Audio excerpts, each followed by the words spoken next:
साफ आसमान में बिना डरे आर्या कूद गई और अपने साथ अवंतिका को भी ले लिया। उसने उसे तेजी से जोर लगाकर नीचे धकेला और जब वो अपने शरीर की सारी ताकत खोने ही वाली थी, तभी कोई हवा की रफ्तार से आया और वो उसकी बाहों में झूल गई। काले पंख साफ आसमान में उड़ रहे थे।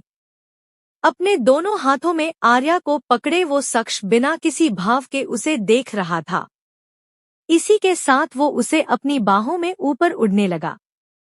एक स्ट्रॉन्ग ऑरा जो डार्क था लेकिन उसके लिए गर्माहट भरा स्पर्श था। उसने ब्लैक आउटफिट पहना हुआ था और हेजल ग्रीन आंखें पूरी तरह से काली रात की तरह चमक रही थी।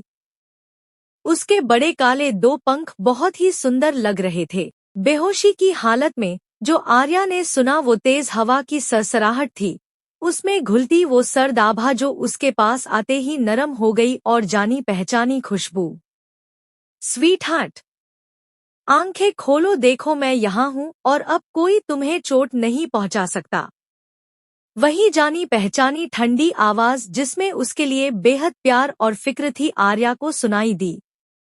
आनिक्य की आवाज ही एकमात्र दवा थी उसके लिए, जिससे वो फिर से अपनी बोझिल पलकों को खोलने के लिए संघर्ष करने लगी। वो खुद को हवा में उड़ता हुआ महसूस कर रही थी। कोई फर्क नहीं पड़ता उसने कितनी भी कोशिश की हो आंखें खोलने की, लेकिन अंत में वो बेहोश हो गई और उसका हाथ बाहर की तरह लटक गया। दूसरी तरफ अभीर और अभिमन्यु जी ने अपने सारे कनेक्शन लगा लिए थे लेकिन आर्या का अभी तक कोई पता नहीं चला था। अब वो दोनों बहुत परेशान हो गए थे। अभिमन्यु जी को भी पता चल चुका था कि उनकी बेटी गायब है और तब से वो उसे पूरे शहर में उस हर जगह तलाश रहे थे जहां उसके होने की संभावना हो सकती है। अभीर पागलों की तरह अपनी बहन को ढूंढ रहा था कि अचानक से कोई उसके सामने आ गया। उसने जल्दी से ब्रेक लगाया और कार के टायर रोड पर घसीटते हुए रुक गए। वो पहले ही गुस्से में था और कभी भी फट सकता था और अब अपने सामने किसी को आता देख अभीर खुद के गुस्से को काबू नहीं कर पाया और झटके से कार से बाहर आकर गुस्से से चिल्लाया, अगर मरना है तो कहीं और जाकर अकेले में मरो, इस तरह बीच रास्ते में आकर दूसरों को इसमें मत घसीटो। हटो मेरे रास्ते से। कितनी ही तेज आवाज में अभीर ने उसे हटने को कहा हो लेकिन वो आदमी जिसका काला नकाब पहना हुआ था नहीं हटा, बल्कि अब वो पूरी तरह से कार के सामने खड़ा हो गया। दोनों एक दूसरे को घूरने लगे और जैसे ही अभीर उसे मारने के लिए आगे बढ़ा तभी जो उसने सुना उसे सुनकर उसकी कदम रुक गए और हैरानी से उस आदमी को देखने लगा। तुम्हारी बहन सही सलामत है और अपने मंगेतर के साथ है। हमारे मास्टर ने उन्हें बचा लिया है और जल्दी ही वो उन्हें आपके पास लेकर आएंगे, इसलिए उन्होंने मुझे आप तक मैसेज पहुंचाने के लिए कहा था जिससे आप सभी परेशान ना हो। अपनी बात कहने के बाद वो तुरंत वहां से तेजी से चला गया। अभीर उससे कुछ पूछ पाता लेकिन उससे पहले ही वो भाग गया। शायद इस बारे में कार्तिकेय को कुछ पता हो, खुद से कहते हुए वो कार में बैठा और वापस हवेली जाने के लिए उसने कार को घुमा लिया। ऐसे ही 5 घंटे गुजर गए और आखिर में आर्या को होश आ गया। जब उसने आंखें खोली तो सबसे पहले उसने जो नजारा देखा उसे देखते ही उसकी आंखें भर आई और वो मुस्कुराते हुए अपने हाथ को पकड़े सोते हुए उस सुंदर आदमी को देखती रही जो उसका था। वो उठने लगी जिसकी हलचल से आनिक्य की नींद भी खुल गई और उसने तुरंत आर्या को देखा जिसके चेहरे का नूर फिर से वापस आ गया था। स्वीटहार्ट, अब कैसा महसूस हो रहा है? आनिक्य ने प्यार से उसके दोनों गालों को अपने हाथों में भरते हुए पूछा। आर्या मुस्कुराई और बोली, मैं अच्छा महसूस कर रही हूँ। फिर आसपास का नजारा देखकर उसे एहसास हुआ कि वो उसी जंगल में थी जहां वो पहले भी आए थे। वो जान गई थी कि ये जगह उसकी पसंदीदा है, साथ ही आर्या को यहाँ बहुत सुकून महसूस होता था। हम यहाँ कैसे? जहां तक मुझे याद था मैं चॉपर से कूद गई थी उस अवंतिका को लेकर, फिर अचानक आपने मुझे थाम लिया, लेकिन हम यहाँ आए कैसे? उसने कन्फ्यूजन से आनिक्य को देखते हुए पूछा। वो थोड़ी देर चुप रहा फिर बोला, मैंने तुम्हें पकड़ा और हम अपने चॉपर में बैठकर इस जगह आए। तुम बेहोश थी इसलिए तुम्हें पता नहीं चला कि कितनी खास राइड मिली थी तुम्हें। एक ऐसी राइड जिसे लोग सपने में ही इमेजिन कर सकते हैं। आनिके ने एक मिस्टीरियस स्माइल के साथ कहा। आर्या ने सोचा शायद उसने एक दिलचस्प सीन मिस कर दिया। ये सोचते हुए उसे एक आह भरी और सीधे मुद्दे पर आते हुए बोला, उस अवंतिका का क्या करना है? अवंतिका का नाम सुनकर आर्या के होठों पर एक इविल स्माइल आ गई और वो हंसते हुए बोली, वो आज नहीं तो कल जल्दी ही मारने वाली है। उसकी मौत में एकदम से सांसें नहीं जाएगी बल्कि वो खुद को बचाने के लिए हर मुमकिन कोशिश करेगी, लेकिन जिस दवा को मैंने उसके अंदर इंजेक्ट किया है वो 5 दिन तक उसे टॉर्चर करेगी और आखिर में वो इतनी मजबूर हो जाएगी कि खुद ही खुद को मार लेगी। उसकी चालाकी को देखते हुए वो मुस्कुराया और अगले ही पल उसने अपने सख्त होठों को आर्या की हल्के खुले होठों से जोड़ दिया और अपनी टंग को उसके मुंह में एंटर कराकर उसे फ्रेंच किस करने लगा। वो चौंक गई और अचानक इस किस से उसकी आंखें बड़ी हो गई। उसे तब होश आया जब उसे अपने में एक गर्म एहसास हुआ जो आनिके की टंग थी जो उसकी टंग से उलझ रही थी। आर्या की आंखें एकदम से बंद हो गए और उसके दोनों हाथ अपने आप आनिके के बालों में कस गए और अब वो भी उस किस में उसका साथ देने लगी।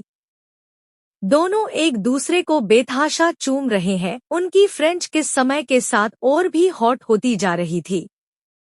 आर्या का चेहरा रूप लाल पड़ चुका था। दोनों के दिलों की धड़कन साथ ने धड़क रही थी और स्पीड इतनी तेज थी जैसे एक दूसरे से मुकाबला कर रहे हो कि किसका दिल सबसे तेज धड़कता है। दूसरी तारा। धीरे धीरे समय बीत जाने पर सभी की टेंशन बढ़ती ही जा रही थी। शेखर जी और श्रद्धा ठाकुर हवेली में ही सभी के साथ थे और आर्या का इंतजार कर रहे थे। पता नहीं मेरी बेटी कैसी होगी, वो अचानक से कैसे गायब हो गई, नित्या जी परेशान होकर बोली। आकृति ने उन्हें संभाला और कहा, मॉम, आप क्यों फिक्र कर रही है? आनिके भाई है ना, उनके रहते हुए वो आर्या को कुछ भी नहीं होने दे सकते, तभी तो उन्होंने चिंता ना करने के लिए कहा है। हाँ, लेकिन मैं एक माँ हूँ मेरी बच्ची, बिना अपनी बेटी को सही सलामत देखकर मुझे चैन नहीं मिलेगा, नित्या जी ने उदासी से कहा। तभी वहां रीवान भी आता और शेखर जी को देखकर बोला, डैड, मॉम आ गई है और वो आपको बुला रही है। जब उन्होंने किसी को नहीं देखा तो सबसे पहले मुझे कॉल किया, इसलिए मैं सीधा आपके पास आ गया। वो कुछ ठीक नहीं लग रही है क्योंकि नाना जी का कुछ भी पता नहीं चल रहा है। उसकी बात सुनकर शेखर राणावत जो वहां रुकना चाहते थे अब सोच में पड़ गए कि जाए या नहीं। वैसे तो उन्हें रश्मि राणावत से कोई लेना देना नहीं था, उन्होंने बस बच्चों को नाम देने के लिए शादी की थी। फिर भी सबके सामने वो कुछ भी जाहिर नहीं होने देते थे। तुम जाओ, मैं आ रहा हूँ, आखिर में उन्होंने कहा और अभिमन्यु से बोले, जब आर्या आ जाए तो मुझे कॉल करवा देना। मैं भी जब तक उसे अपनी आंखों के सामने नहीं देख लूंगा तब तक चैन नहीं आएगा। मेरा मन तो नहीं है जाने का, लेकिन उस महारानी को देखना भी जरूरी है वरना वो यहीं आ जाएगी। अपनी बात कहने के बाद वो वहां से चले गए। वहीं उस नदी के अंदर अवंतिका का तैरते हुए किनारे पर गई। उसे काफी थकान महसूस हो रही थी और ऐसा महसूस हो रहा था कि वो अपनी शक्ति खोती जा रही है। तैरने पर भी उसे ऐसा लग रहा था जैसे वो पता नहीं कितने टाइम से ताकत वाला काम कर रही है कि उसकी सारी ताकत अब गायब हो चुकी है। किनारे पर लेटते ही उसके मुंह में खून का स्वाद आया और उसने उसे तुरंत उगल दिया। आह! खून की उल्टी एक बार नहीं कई बार होने लगी और उसी के साथ पेट में और गले में तेज दर्द उठ गया। उसी वक्त एक कार तेजी से आई और उसमें से हर्ष भागते हुए बाहर आया। अवंती! वो चिल्लाया और अपनी बहन की हालत देखकर उसका कलेजा की मुंह तक आ गया था। उसके कदम कांप गए, यहाँ तक कि अब वो उसे छूने से भी डर रहा था, कहीं उसकी तबीयत और खराब ना हो जाए। किसने किया तुम्हारे साथ ऐसा, बोलो अवंती? हर्ष ने आखिरकार हिम्मत जुटाकर उसे अपनी गोद में उठाने के बाद पूछा, भाई, ये सब उस आर्या। मुश्किल से वो यही कुछ शब्द बोल पाई और अगले ही पल तेज दर्द की वजह से बेहोश हो गई। आर्या का नाम सुनकर हर्ष स्तब्ध रह गया। उसकी बाहें अवंतिका के चारों तरफ से हट गई। उसने अपने बालों को दोनों हाथों से पकड़कर खींचा और उसे देखकर पागल होकर चिल्लाया, मना किया था मैंने तुम्हें, मत करो ऐसा। आज देखो क्या हाल बना लिया है खुद का। इतना सब करने से पहले तुमने अपने भाई के बारे में भी नहीं सोचा। बोलते हुए वो एक बार फिर उसे अपने गले से लगाकर रो पड़ा।